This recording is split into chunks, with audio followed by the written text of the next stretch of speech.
오늘 공개된 유럽 상업 우주 캡슐 도킹 시스템 계약은 단순한 수주 뉴스가 아니라 RDWR이 포지션이 바뀌는 신호입니다. 오늘 나온 이 계약 뉴스는 겉으로 보면 또 하나의 우주 계약처럼 보일 수 있습니다.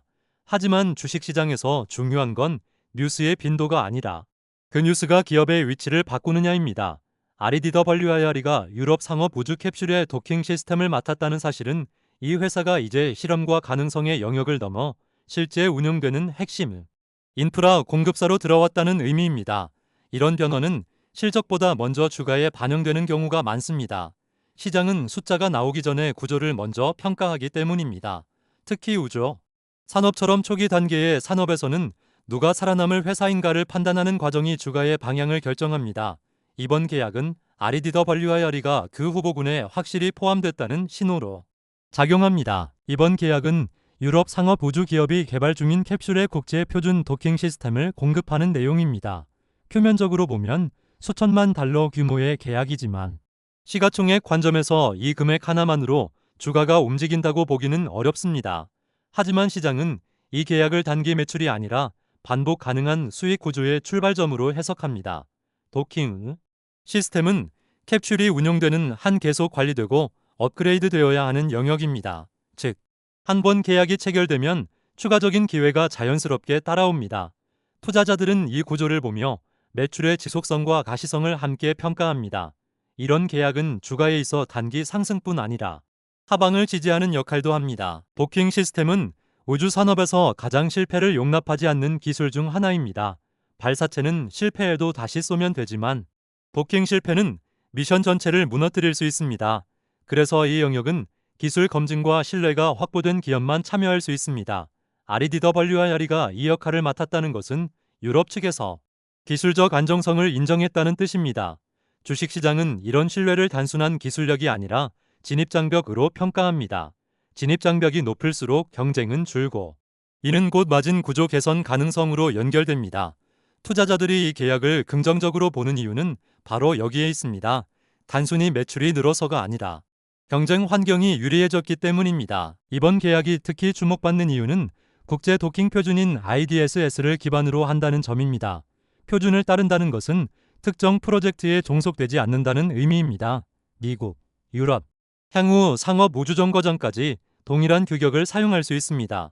주식시장에서 표준을 공급하는 기업은 항상 더 높은 멀티플을 부여받습니다.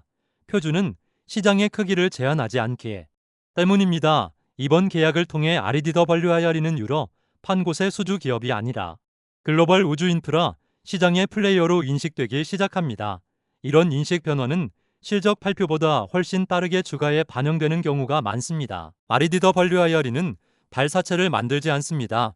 캡슐 완제품을 만들지도 않습니다. 대신 누가 우주로 가든 반드시 거쳐야 하는 인프라를 공급합니다. 이런 포지션의 기업은 특정 기업이 성공에 의존하지 않습니다. 스페이스X가 잘 되든 다른 회사가 잘 되든 산업 전체가 성장하면 함께 커집니다. 투자자 입장에서 이 구조는 매우 매력적입니다. 이번 계약은 RDWR가 그 인프라 포지션에 명확히 자리 잡았다는 증거로 작용합니다. 이 시점부터 주가는 테마성 급등주보다는 산업 성장주에 가까운 평가를 받게 됩니다. 그동안 RDWR는 미국 정부 중심의 계약 비중이 높았습니다. 이번 유럽 계약은 고객과 지역이 동시에 확장됐다는 의미를 가집니다. 주식시장에서 단일 고객 의존도는 항상 할인 요인으로 작용합니다. 반대로 지역과 고객이 분산되면 리스크 프리미엄이 줄어듭니다. 이는 곧 밸류에이션 상향의 근거가 됩니다. 투자자들은 이 계약을 통해 RDWR가 미국 내 정책 변화나 예산 이슈에 덜 민감해질 수 있다고 판단합니다.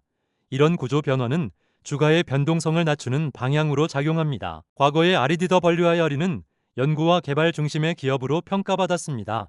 이런 기업들은 미래 가능성은 크지만 주가에는 항상 불확실성이 붙습니다. 하지만 실제 운영되는 우주 하드웨어를 납품하기 시작하면 평가 기준이 달라집니다. 시장은 기술이 아니라 계약과 백로그를 보기 시작합니다. 이번 계약은 RDWR가 그 단계로 이동했음을 보여줍니다. 투자자들은 이제 이 회사를 될지 모르는 회사가 아니라 이미 쓰이고 있는 회사로 인식합니다. 이 인식 변화는 중장기 주가에 매우 중요합니다. 물론 리스크는 여전히 존재합니다. 일정 지연, 추가 자금 조달. 주식 희석 가능성은 현실적인 문제입니다. 하지만 중요한 건 리스크의 성격입니다. 과거에는 기술이 실패할 수 있다는 리스크였다면 지금은 실행 속도와 일정의 문제입니다. 주식시장은 이 둘을 전혀 다르게 평가합니다. 실행 리스크는 관리 가능한 리스크로 분류됩니다. 이런 변화는 주가가 조정을 받더라도 과거처럼 깊게 무너지지 않는 구조를 만듭니다. 투자자들이 이 구간에서 쉽게 이탈하지 않는 이유입니다. 앞으로 우주산업의 중심은 발사 횟수가 아니라 운영 인프라로 이동합니다. 정거장, 보급, 도킹, 유지보수 같은 영역이 커질수록 REDWIR의 역할도 커집니다. 이번 계약은 단기적인 호재이기도 하지만 더 중요한 건 이 회사의 미래 위치를 명확히 보여줬다는 점입니다. 장기 투자자들은 이런 스토리가 분명해질 때 포지션을 잡습니다. 이런 자금은 쉽게 빠져나가지 않습니다. 그 결과 주가는 급등보다 완만한 상승 곡선을 그리는 경우가 많습니다. 정리하면 이번 유럽 도킹 시스템 계약은 REDWIR의 주가의 세 가지 변화를 만듭니다. 첫째, 기술 신뢰를 시장에 증명했습니다. 둘째, 미국 중심 구조에서 벗어나 유럽으로 확장했습니다. 셋째, 연구 기업에서 인프라, 기업으로 성격이 바뀌었습니다. 이런 변화는 단기 급등보다 훨씬 강력한 재료입니다. 주식시장은 결국 구조가 바뀌는 기업을 재평가합니다. 그리고 그 재평가는 대부분 뉴스가 나온 이후 조용히 시작됩니다.